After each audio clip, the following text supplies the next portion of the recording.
Bienvenue à votre émission préférée, les grandes rencontres de Joël Etienne.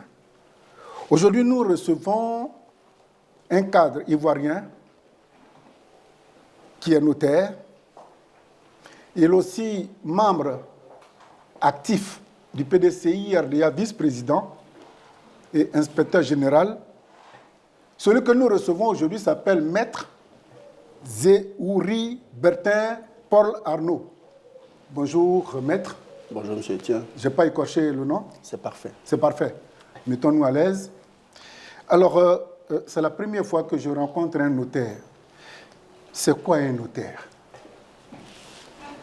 Merci, M. Etienne. Merci à tous ceux de vos confrères qui vous accompagnent à l'occasion de ce rendez-vous. C'est un plaisir pour moi de vous recevoir à votre demande et réellement une joie de pouvoir partager avec vous le peu d'expérience que j'ai pu savoir. La première expérience que j'ai plaisir à partager avec vous, c'est évidemment mon métier de notaire. Absolument, absolument. Et qui semble être un peu méconnu par le public africain, notamment celui ivoirien. c'est un métier qui est de plus en plus connu. Les choses avancent très bien.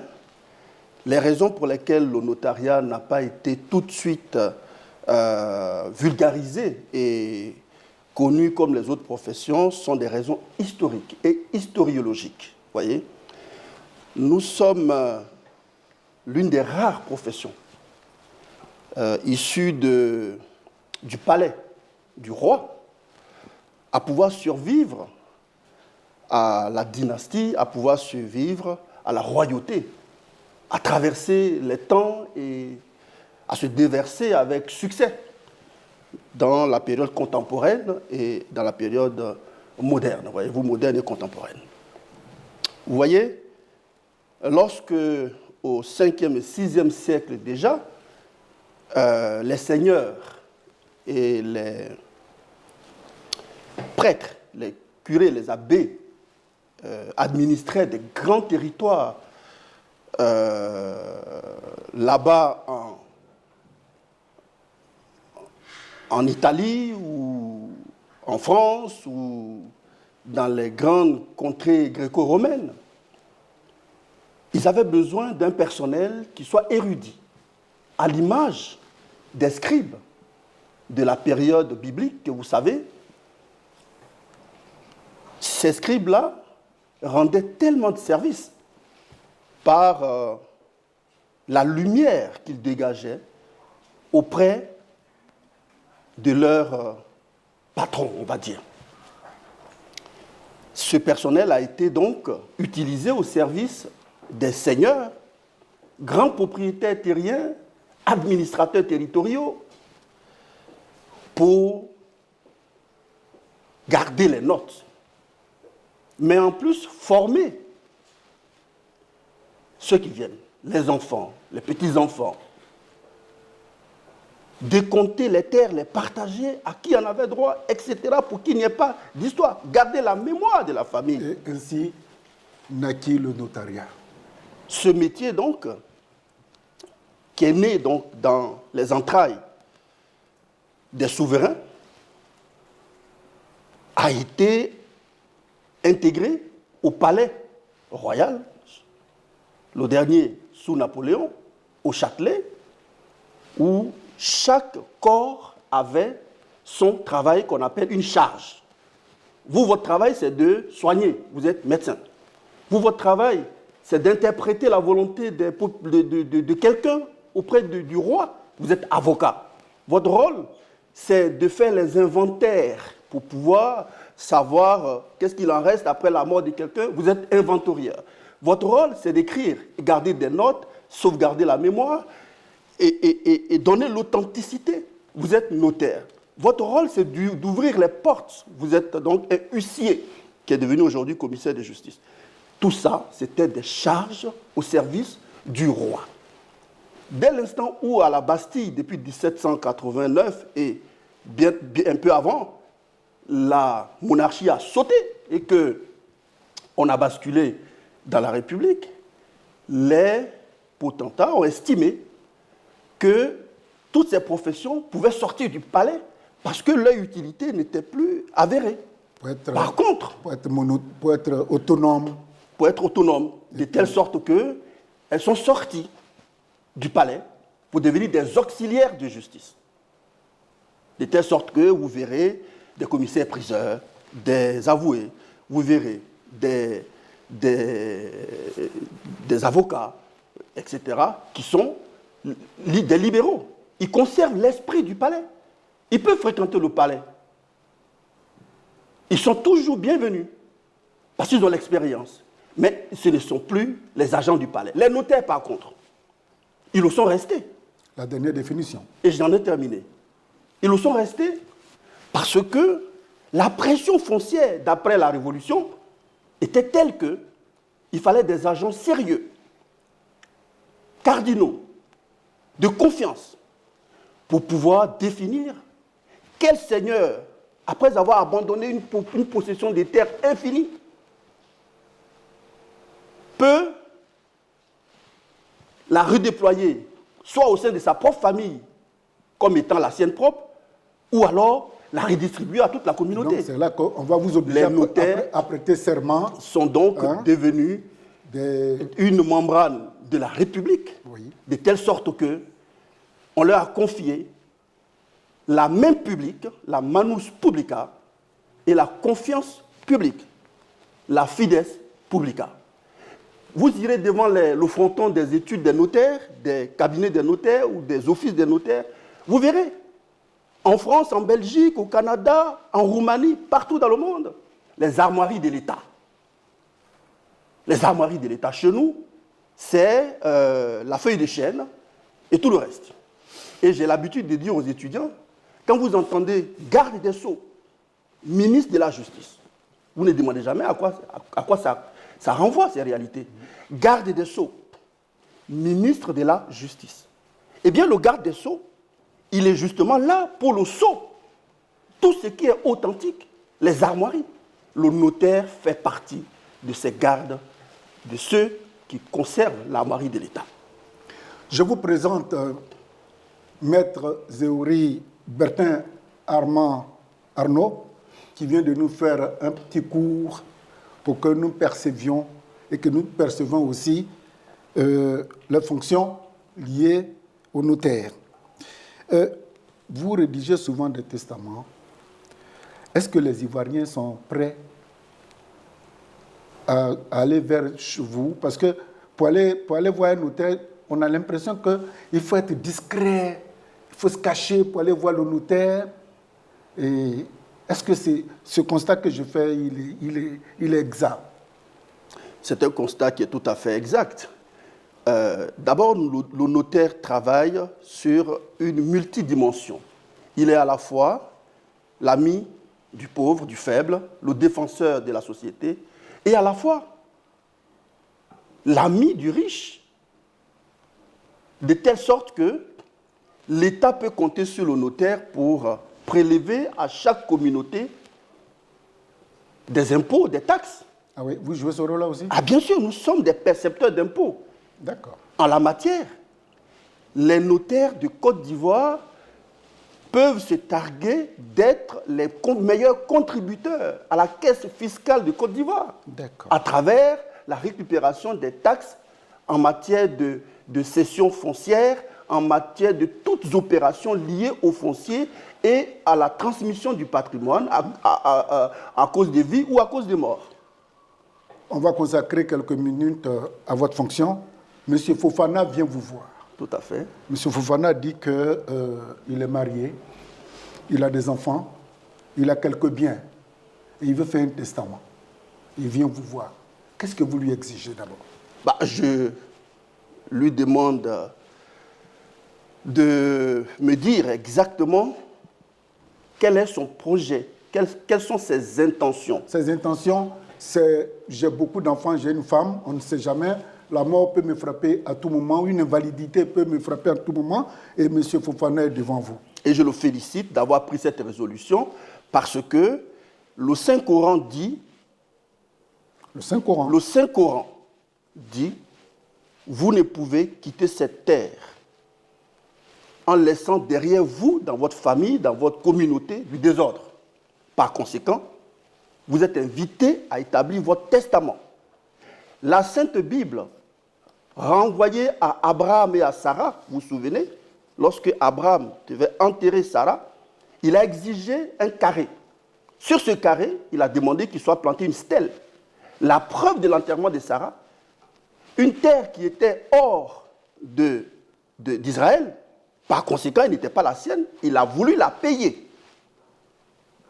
La preuve qu'il fallait un témoin à Abraham pour pouvoir identifier la tombe de Sarah, c'est le notaire. Donc ce notaire, déjà à cette époque, il est connu. Mais attendez, donc, Monsieur Fofana, Monsieur Fofana, il est dans votre bureau. Quand il arrive dans mon bureau, eh bien, je le félicite d'être dans de bonnes dispositions. C'est ce qu'on demande. De manière à ce qu'il va organiser son patrimoine aujourd'hui, mais surtout après sa mort. Parce que le testament prendra effet uniquement à compter de sa mort. Ah oui? Oui. D'accord. Il a effet à compter de la mort du testateur. Donc il y a 4 types de testaments. Donc je vais dire à M. Fofana, le fait que vous soyez venu ici pour rencontrer le notaire vous conditionne à établir un testament authentique. C'est-à-dire un testament que vous dictez au notaire, lequel vous sert de conseil et de guide. Il va vous dire, attention, ce que vous souhaitez faire pour, par exemple, déshériter votre enfant ne peut être fait parce que la loi l'interdit. Par conséquent, vous ne pouvez pas l'intégrer au testament. Au final, vous allez rédiger un testament qui est conforme à la loi, qui ne sera pas remis en cause parce que le notaire va vous donner des conseils et lui-même va prendre soin de rédiger ce testament. La loi dit que le notaire doit se faire accompagner d'un autre notaire, 2 confrères, pour rédiger le testament parce que vous n'êtes pas seul. Holographe. Monsieur Fofana doit payer combien? En fonction de ses déclarations, d'abord de son intention. Est-ce qu'il doit vous rémunérer pour ça? Le testament n'est pas cher du tout. Donnez-moi un exemple. En Côte d'Ivoire, nous rédigeons un testament à 75 000 francs CFA. 75 000? Bien sûr, ça ce sont les émoluments tarifés. Après, évidemment, il y a le contour où peut-être qu'il y a des petites difficultés il y a eu un déplacement du notaire qui s'est déporté chez le testateur, etc., qui peut agrémenter, mais sinon c'est 75 000 francs. C'est parce que la population n'est pas informée. Et je vous disais qu'en dehors du testament holographe... Vous informez aujourd'hui cette population? Oui, oui, oui. 75 000. Mais il faut que la population sache qu'il y a aussi le testament holographe, en dehors du testament authentique, dont je vous ai parlé tout à l'heure. Holographe, ça veut dire quoi? Holographe veut dire écrit de la main du testateur, signé et daté par lui, de sorte qu'il conserve lui-même sa chose là où il veut. En vous léguant quand même une copie? Non, non. Le testament pour lequel il peut me léguer une copie s'appelle le testament mystique. Ça, c'est une troisième catégorie de testament. C'est-à-dire que celui-là, il n'est pas obligé de l'écrire de sa main, de le signer de sa main, de le dater. Du moins, il peut dactylographier, il peut avoir recours à sa grande cousine, à qui il peut demander de l'aider à dactylographier, etc. À ce moment-là, il le met dans une enveloppe qu'il ferme, il scelle son enveloppe et il dépose l'enveloppe au notaire qui n'en connaît pas le contenu.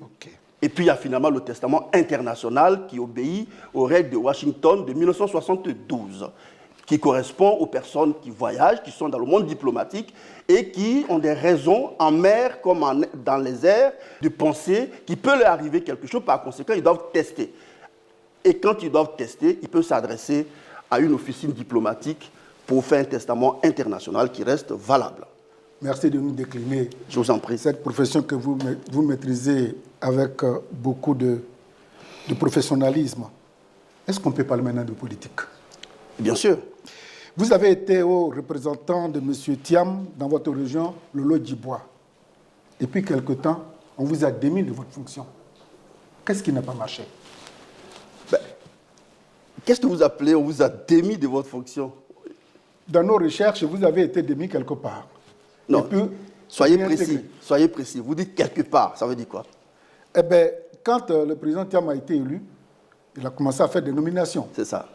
Les hauts commissaires, les hauts représentants, ceci, les hauts... Et vous avez été, soit si c'est vous-même qui vous êtes octroyé le titre, ou bien si c'est quelqu'un qui vous l'avait demandé, mais après, le président Thiam vous a dit non, vous ne devez pas être mon haut représentant au niveau du Lodjibois. Qu'est-ce qui s'était passé exactement? Alors, vous savez, le président Thiam organise le PDCI-RDA avec des hommes et des femmes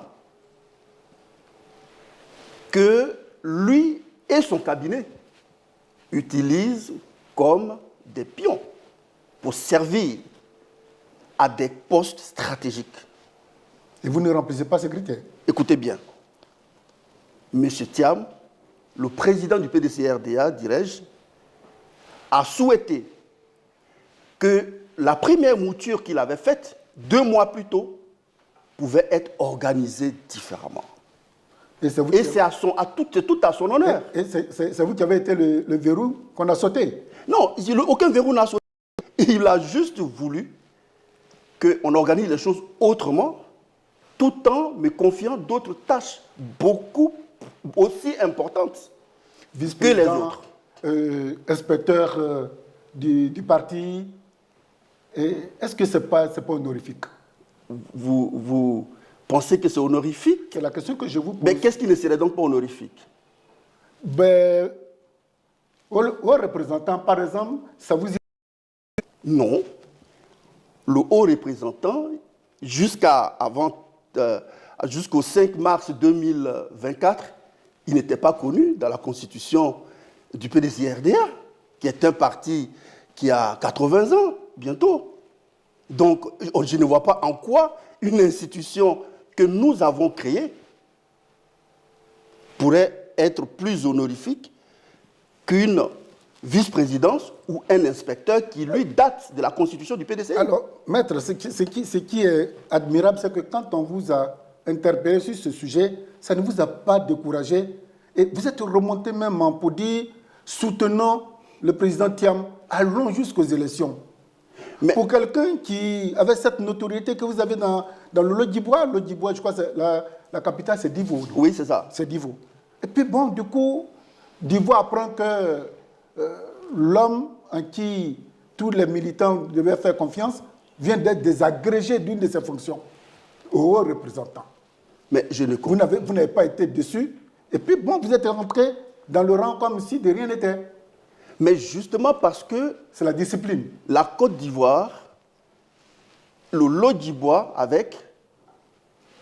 est conscient que le PDCI organise ses élites en fonction des besoins et que le leader, le flambeau du Lodjibois est à la bonne place où le président Thiam souhaite qu'il soit.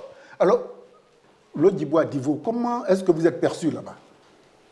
Mais c'est à vous d'en juger. Oui, je ne peux pas on a fait une recherche où vous semblez contenter une petite partie, mais que pendant les dernières élections municipales, vous étiez obligé de vous aduber au candidat du PPACI pour avoir un peu de ressort. Ah non, pas du tout. Pas du tout. C'était un accord entre le président Bédié et le président Gbagbo. Et les candidats locaux que nous étions, on avait le devoir de matérialiser sur le terrain cet accord. Voilà ce qu'on a fait. Et qu'est-ce que ça donnait? Ça n'a pas donné du succès, mais pas par la faute spécialement de quelqu'un. On sait très bien ce qui se passe dans ce contexte, ce qui s'est passé en 2023 pendant les élections locales. je ne voudrais pas faire plus de commentaires. Ce qui est passé est passé. Est-ce que le PDCI est représenté aujourd'hui dans le lot d'Ivoire? Mais absolument. Avec combien de pourcentage? On dit que vous avez, je crois, 5 ou 10%. Puisque les adversaires du RHDP, puissants matériellement et économiquement, eh bien, vous étiez comme des feuilles mortes sur l'eau. Alors, M. Etienne, vos propos qui sont un peu caricaturaux sont taillés juste pour que vous ayez des explications. Je les attends. Mais vous allez les avoir. Je vous écoute. Tenez-vous bien. En 2018,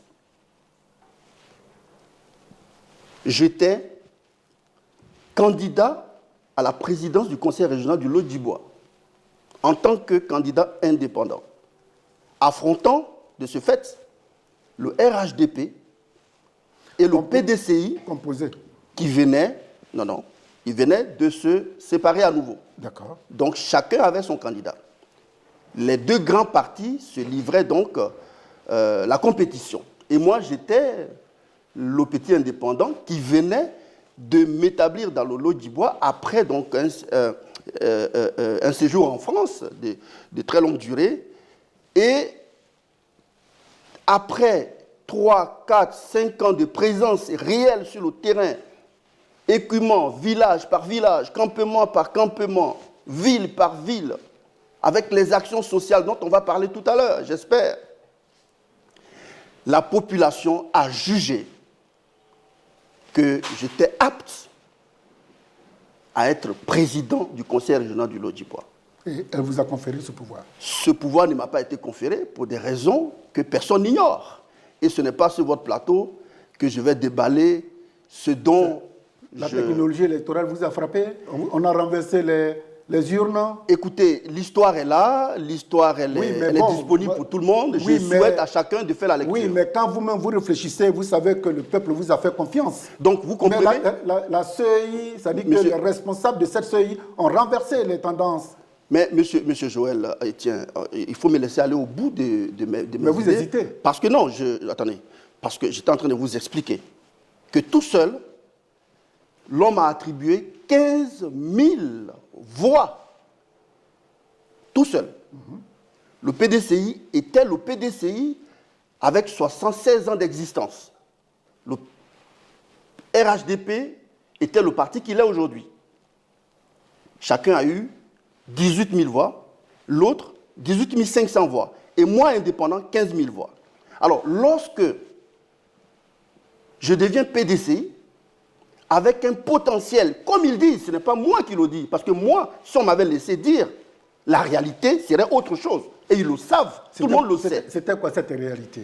La réalité, c'est que nous sommes majoritaires. Et lorsque en 2023, quand vous n'étiez pas du d'un parti, en 2023, j'apporte ma contribution, ma présence, ma vigueur, ma fougue, mon amour au parti de Félix Houphouët-Boigny et d'Henri Konan Bédié, 15 000 voix, plus les 18 000 attribués au PDCI, ça donne combien, M. Joël? Ah ben écoutez, ça dépasse les 30 000. 33 000. Oui. Contre 18 500 pour le parti au pouvoir. Et alors? Et alors, à l'arrivée, c'est encore 2% que nous avons. Qu'est-ce que vous voulez que je vous explique? Vous avez été frappé. Quand on n'est pas fort, on ne se mesure pas à ceux qui sont forts, qui ont la technologie électorale. Ben, ça, c'est vous qui le dites. Le vous ne me prêtez jeudi pas vos propos. 11 juillet 2024, vous avez reçu à votre domicile des chefs traditionnels, des guides religieux. C'était pourquoi? Oh, je reçois souvent les dignitaires que j'appelle les détenteurs du pouvoir authentique dans la région du Lot-d'Ivoire et dans le Go. Je les reçois souvent. Et vous priez pour qui, contre qui? Mais parce que ce sont mes parents. Vous priez pour qui, contre qui? Ce sont mes oncles. Oui, mais là, vous priez, vous les appelez pour prier contre qui ou bien pour qui? Je suis leur flambeau. Il est donc normal que je les vois souvent pour prendre de leurs nouvelles et leur donner de mes nouvelles. Mais nous ne prions pour personne, contre personne. Nous prions pour notre région, notre territoire, notre pays. Notre jeunesse qui est en danger, en sursis. Notre santé qui est en péril. Notre sécurité qui est désorganisée. Les maladies qui écument nos territoires. Il ne se passe un jour dans nos régions, dans le Lodjibois, dans le Gor, sans qu'il y ait des morts en cascade. Que faire? Pour un simple défaut de Doliprane. Alors que faire? Mais il faut organiser la riposte. C'est-à-dire? C'est-à-dire qu'il faut que les pouvoirs publics, d'abord, ensuite, les initiatives privées s'organisent, territoire par territoire, pour qu'il y ait une solidarité, que les cadres se mettent ensemble, que les jeunes se mobilisent, que les femmes entreprennent, pour qu'il y ait un peu plus à boire, pour qu'il y ait un peu plus à manger, de telle sorte que quand on vous écoute, les gens tomberont moins malades. Le RHDP a fait fiasco sur ce coup-là dans votre... Mais le RHDP n'a pas créé la Côte d'Ivoire. La Côte d'Ivoire a été créée par les Ivoiriens, dont je ne connais même pas l'existence, mais ensuite la colonisation, à travers des mécanismes propres, ont permis à des tribus de se mettre ensemble pour former un territoire. Nous allons dater la Côte d'Ivoire de Félix Houphouët-Boigny et de ses amis, mais le RHDP n'était pas là à cette époque. Thiam, qu'est-ce que ça vous dit? Un Ivoirien très compétent, un patriote, disponible pour son pays, un combattant, un modèle. Il n'est pas le seul. Il y a vous aussi, Joël. Et vous aussi. Merci. Mais Thiam est des nôtres. Et nous le reconnaissons comme tel. Jean-Louis Bion, ça vous dit? Mais bien sûr, je dirais les mêmes choses pour monsieur le ministre Bion. Il s'est déjà lancé, hein, il s'est autoproclamé candidat. Et ça vous dérange, la plupart des cadres des militants du PDCI RDA, il y en a qui le désavouent, il y en a qui l'adulent. Mais on est dans le jeu politique. Tout à l'heure, vous avez estimé que dans le Lodjibois, il y a des gens qui n'étaient pas susceptibles de m'apporter leur amour, ce que je conteste vigoureusement. Vous avez qu'à vérifier. Mais en politique, si vous n'êtes pas chahuté un peu, vous n'êtes pas encore arrivé, monsieur. Alors, maître, à supposer que demain, la candidature de M. Thiam ne soit pas validée, quel serait, selon vous, le plan B que le PDCI adopterait? Mais pourquoi la candidature de M. Thiam ne serait pas validée? On ne sait jamais, c'est une supposition. Non. On ne part pas en guerre avec un doute. Nous avons un cheval gagnant. Et ce cheval ira jusqu'au but. Il gagnera. C'est tout ce que je peux vous dire. Vous affirmez, hein? Affirmatif. À supposer que le président Ouattara, sa candidature soit maintenue, vous pensez pouvoir tenir ce discours-là? Mais parfaitement. Le président Ouattara est une personnalité que j'admire beaucoup, comme tous les hauts cadres de mon pays. Je vous l'ai dit tout à l'heure. C'est un modèle de don de soi, M. Ouattara. Oui, par conséquent, il compte être candidat en 2025. Il a le droit d'être candidat. Ok. Il a parfaitement le droit d'être candidat. Mais ce que moi je peux vous dire, c'est que M. Thiam, qui incarne les valeurs républicaines, les valeurs de progrès, les valeurs de rassemblement, les valeurs de tolérance, de pardon, de remise en cause, les valeurs de l'humilité, il aura le suffrage des Ivoiriens devant n'importe quel candidat. Je peux vous le garantir. Et donc, vous souhaitez qu'il se rallie à Ouattara? Mais si nous souhaitons le faire gagner, ce n'est pas pour qu'il se rallie. Nous demandons au contraire que parmi 3, 4, 5 Ivoiriens, le meilleur l'emporte. PPACI, PDCI, ça vous dit? Bien sûr, PPACI, c'est un nouveau parti qui est issu d'une refonte de l'ancien FPI et de ses alliés. On va dire ça comme ça. Bien sûr que nous sommes tous dans l'opposition politique, pour l'opposition républicaine. Vu comme ça, nous avons des points communs. Notre point commun, c'est la volonté d'accéder au pouvoir par la démocratie. Par les urnes. Par les urnes. Cette fois-ci, il ne faudrait pas qu'il y ait des têtes qui se transforment en ballon, et que le peuple de Côte d'Ivoire ne soit vraiment pas paniqué. Il faut que vous montrez quand même la maturité politique et démocratique en la matière. Mais nous ne voulons pas être les seuls à montrer cette maturité. Nous voulons que cette maturité soit donnée par toutes les composantes de la globosphère politique. Monsieur Thiam, quand on entend, il s'attaque beaucoup aux autres partis de l'opposition. Il ne veut pas de violence, il ne veut pas de sang sur la main. Mais il n'a jamais attaqué le RHDP, M. Ouattara. C'est vous qui le dites. Qu'est-ce que vous appelez attaquer? Le même regard qu'il porte aux autres. Mais M. Thiam n'attaque jamais personne. Vous êtes tombé dans le trou, vous voulez, machin. Mais non, il n'attaque jamais personne. M. Thiam attaque des principes, des valeurs, la lutte contre la pauvreté. M. Thiam, c'est une réalité. Tout à l'heure, j'ai décrit des cas de maladies bénignes, des morts.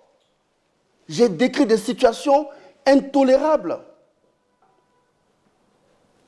Le sida, le racolage des mœurs.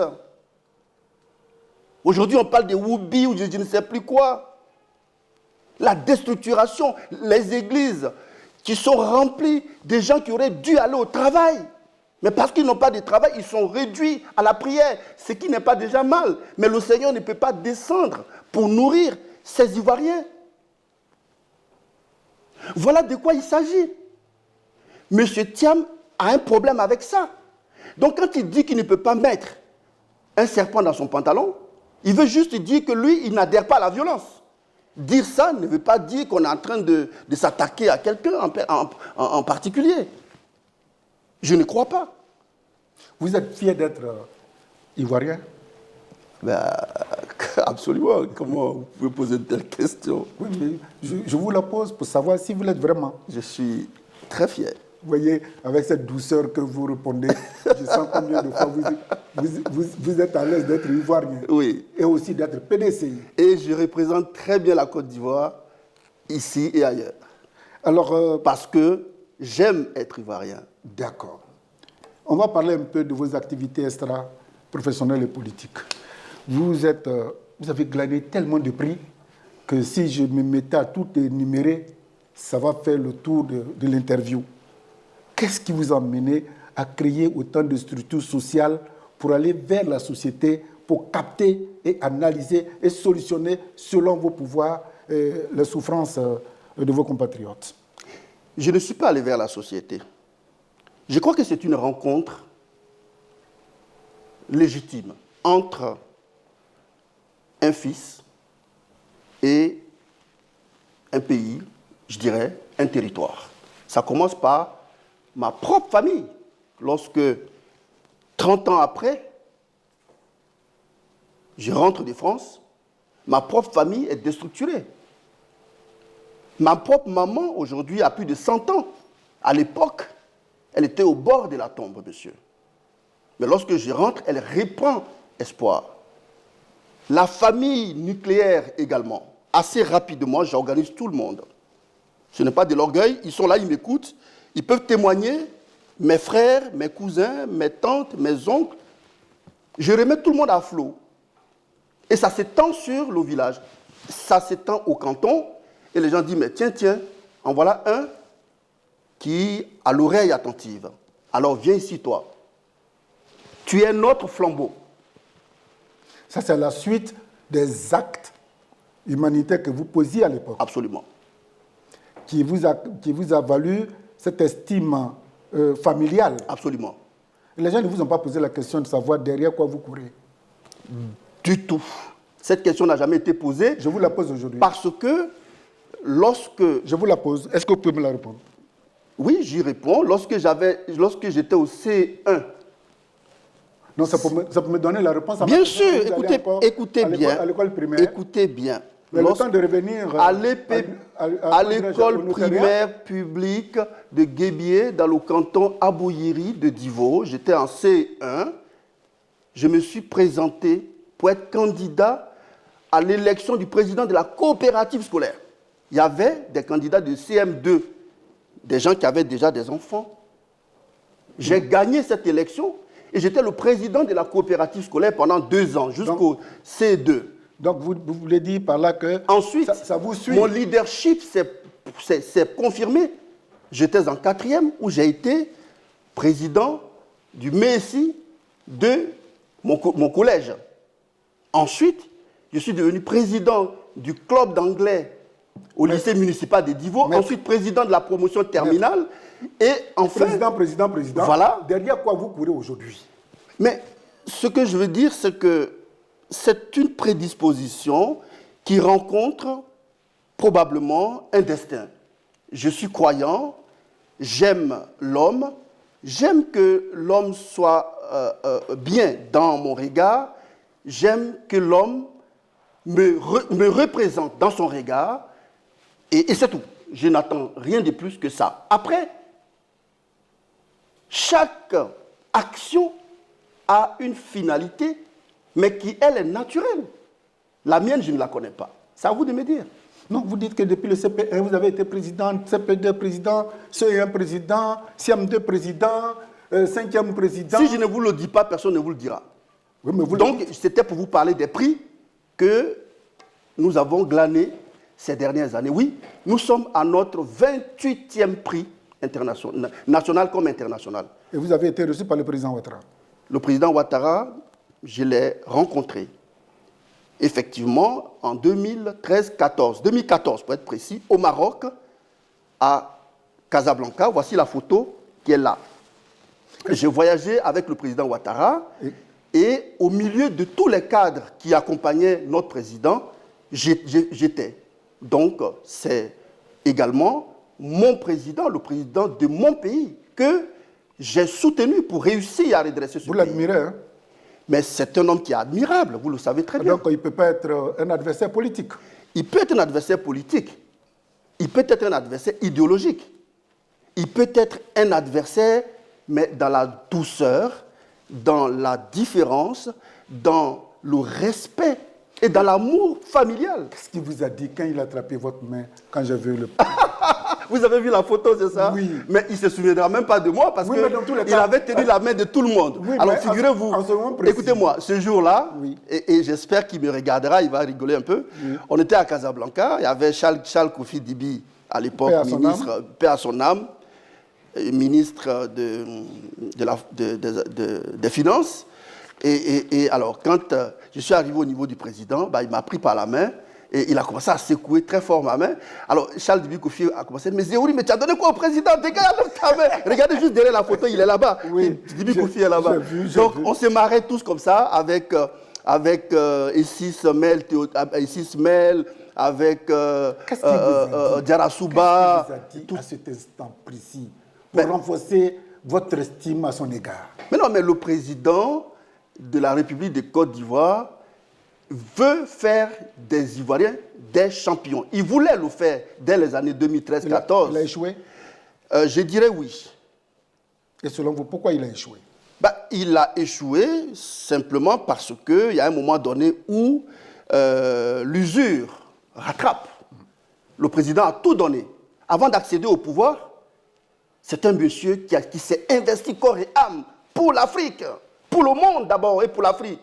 Mais une fois arrivé en Côte d'Ivoire, il a connu des turpitudes que moi je connais aujourd'hui dans mon propre village, dans ma propre famille. On vous traite d'étranger? C'est tout comme. Et pourquoi? Parce que nul n'est prophète chez soi. M. Ouattara n'est pas prophète chez lui. Mais dans votre propre région, vous prenez l'exemple sur vous. Oui. Il y a un doute sur votre je ne sais pas si je peux appeler natalité. Ah oui, c'est possible. C'est possible. Dans mon territoire dont vous parlez, il se trouve des personnes qui pensent que je ne suis pas à la bonne place. Oui, oui, ça existe. Votre père est ivoirien? Bien sûr, mon père est ivoirien. Et votre mère? Bien sûr aussi. D'accord. Mais l'intérêt de cette question, c'est de dire, est-ce que tu aimes ton pays? Je t'ai déjà dit oui. Que vous l'aimez tellement foncièrement que vous vous êtes mis à sa disposition. Absolument. D'accord. Alors, qu'est-ce qu'on peut retenir de ce combat, si je peux me le permettre, loyal que vous menez? Il faut retenir de ce combat que la route se prolonge. Elle n'est pas terminée. Elle n'est pas du tout clairsemée à l'heure où on est. Il faut continuer à se battre. Et moi, je suis déterminé. Je suis disponible. Je suis ouvert. Je suis relax. Je me donne les moyens physiques, matériels, intellectuels pour y parvenir. Voilà ce que je veux qu'on retienne. Parvenir à quoi? Je ne sais pas. Mais je sais qu'il faut éliminer la pauvreté. Je sais qu'il faut éliminer l'ignorance. Je sais qu'il faut faire venir le rassemblement. Je sais qu'il faut créer les conditions pour que les Ivoiriens se sentent appartenir à leur pays. Et qu'il n'y ait pas de discrimination devant la loi, qu'il n'y ait pas de discrimination devant l'emploi, qu'il n'y ait pas de discrimination devant l'école, qu'il n'y ait pas de discrimination devant la santé, qu'il n'y ait pas de discrimination. C'est ce qui se passe aujourd'hui, maître. C'est ce que vous constatez? Écoutez, vous vivez en Côte d'Ivoire comme moi, vous semblez vivre en France. Non. Faites votre constat, le mien, je ne semble pas. J'y réside. Vous résidez en France. Oui, depuis 42 ans. Moi, je fais des vœux, je forme des vœux. Nous serons bientôt en Noël et en 1er janvier. Ce sont des vœux forts. L'unité des Ivoiriens. Et si on vous traitait d'ivoiritaire? Ça ne me dérange pas tant que ça, parce que l'Ivoirien se définit dans son contexte, dans sa culture, dans sa civilisation, en tenant compte de tous les paramètres qui l'entourent et de l'amour qu'il doit avoir pour son pays, pour sa terre. Peu importe son origine, cet Ivoirien, peu importe son âge, peu importe sa couleur de peau, peu importe sa langue, son ethnie, peu importe le poids de sa poche, il faut qu'il se sente aimer la Côte d'Ivoire, son pays. Alors si pour ça, on mettrait d'ivoiritaire, j'ai dit oui, inscrivez-moi sur la première liste. Oui. L'ivoirité étant prônée par le PDCI du temps du président Bédié, qui semble être galvaudé quand je vous entends, à des fins politiques. Tout à fait. Je l'ai dit dans plusieurs interviews. De mon point de vue, je n'étais pas encore au PDCI lorsque, à Paris, j'avais lu l'interview qu'avait accordé le président Bédié au journaliste Eric, passez-moi le nom. Je ne fais pas de publicité. Bien. À cette époque, on était jeunes et on cherchait à comprendre un peu la philosophie de nos leaders. Et j'avais cru comprendre, déjà à cette époque, que le président Bédié voulait manœuvrer, inciter la fibre patriotique, l'amour de son pays, l'amour de sa maison, l'amour de ses frères, de son entourage, de ceux avec lesquels vous vivez, de ceux avec lesquels vous partagez. Mais jamais je ne l'ai lu comme un mot ou bien un contexte exclusionniste. Au contraire. Après, évidemment, on ne va pas empêcher les uns et les autres d'avoir compris ça selon ce qui les arrange. D'interpréter selon. Voilà. Donc ça a donné lieu à des interprétations. Et vous pouvez vous rendre compte aujourd'hui, après coup, que ceux qui l'avaient mal interprété aujourd'hui regrettent. Ils le disent même publiquement.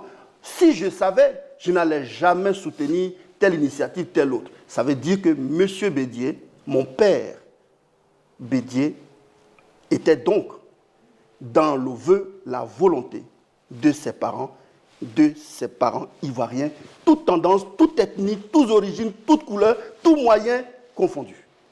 2025, l'élection présidentielle. Quel est ce message que, maître, vous comptez livrer, non seulement à vos parents de l'Odibois, et aux Ivoiriens tout entiers? Il est l'heure. Il est l'heure. Les Ivoiriens doivent se lever comme un seul homme. C'est l'heure du changement.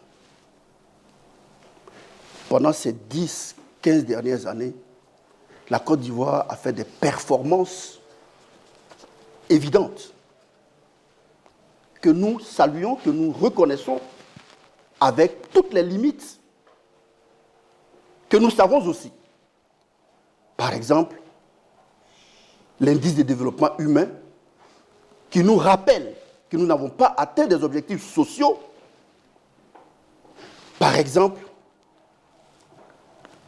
l'insécurité dans les mœurs avec la prostitution galopante, la dépravation des mœurs qui répand des couleurs. La cherté de la vie. La cherté de la vie. Le panier de la ménagère qui est devenu vide. Le déséquilibre des moyens des citoyens devant l'emploi. La discrimination devant l'intégration des emplois publics et privés. Mon Dieu. La désintégration de la solidarité nationale face au partage des marchés nationaux. De tout ça, nous avons le droit de parler en disant « Attention, chers Ivoiriens, les objectifs prônés n'ont pas été atteints. » Mais ce n'est pas dire du mal de quelqu'un que de dire ça, c'est un constat. Donc il faut changer l'appareil. Par conséquent, il faut essayer d'autres paradigmes. Il y a un homme politique qui a dit, quand le médicament n'est pas bon, il est possible d'en essayer un autre. Est-ce que ça, c'est insulter quelqu'un? Il s'appelle Laurent Gbagbo. C'est vous qui dites des noms, mais avant lui, il y a eu d'autres politiques qui l'ont dit. Donc ce que je vais vous dire... Thiam est vraiment une des meilleures solutions pour pallier à tous ces cas. De mon point de vue, dans l'absolu, oui. Il a étudié à Yamoussoukro, à Abidjan. Il est parti au Maroc, à Paris. Il est revenu en Côte d'Ivoire pour travailler. Ah, si. Il a servi en tant que fonctionnaire. Il a travaillé en tant que ministre. Il est reparti travailler à l'étranger. Oui, ça je sais. Il a caracolé à la tête d'institutions internationales. Il a une somme d'expérience dont la Côte d'Ivoire a besoin, heureusement. Oh là là, quelle peinture. Je vous en prie. Quelle peinture. Il le mérite. Ce n'est pas du tout des faits créés. Vous n'êtes pas misogyne. Pourquoi quand je prononce le mot femme, vous semblez ne pas m'écouter? Ben, écoutez, j'adore les femmes. Ah, voilà. Parce que le combat que nous menons, c'est le combat de nos mamans. C'est elles qui sont devant nous. C'est elles qui nous portent. Et vous savez, dans nos actions, si vous me donnez l'occasion d'en parler, les femmes sont au premier plan. Dans le Lodjibois, nous avons fait le rassemblement de toutes les femmes de la région en 2017, où, avec des sponsors et des partenaires, nous avons fait la détection du cancer du sein et de l'utérus gratuitement à des milliers de femmes. Ensuite, on leur a distribué par un jeu de loterie des frigidaires, des congélateurs. Vous pouvez interroger, vous verrez tout de suite. Nous avons payé des ordonnances et nous continuons à le faire. D'ailleurs, nous avons aidé des femmes à s'installer dans l'emploi durable. Et nous sommes toujours aux côtés de la veuve et de l'orphelin. Donc, les femmes, pour nous, les jeunes femmes avec, sont notre priorité. Et M. Tidjam Thiam le dit tous les jours. C'est la prunelle de ses yeux. Il veut que les Ivoiriennes se lèvent, les mamans se lèvent et qu'elles disent « ça suffit ». La pauvreté, ça suffit. L'ignorance dans laquelle on vous plonge, pour laquelle vos enfants ne peuvent plus aller à l'école, se détournent de l'école pour aller fumer la drogue, pour aller faire du wubisme, pour aller s'inventer des rêves dans l'océan, pour aller se suicider, ça suffit. Les mamans ont le droit de se lever le dit. Je demande aux mamans du Lodjibois et du Go, aux mamans de la Côte d'Ivoire, de rejoindre les autres femmes, les jeunes filles. Levez-vous et dites non à la fatalité pour que notre pays retrouve le chemin de la liberté d'expression, de la liberté d'agir, d'aller et de revenir sans risquer la prison, sans risquer la justice aux ordres, sans risquer les polémiques que les Ivoiriens aient la possibilité de s'exprimer sur un plateau télé, au cours d'un débat libre, sans être attendus à la sortie. Voilà ce qu'on demande. Cela existe, nous sommes heureux, nous voulons encourager ça, il faut qu'on aille plus loin.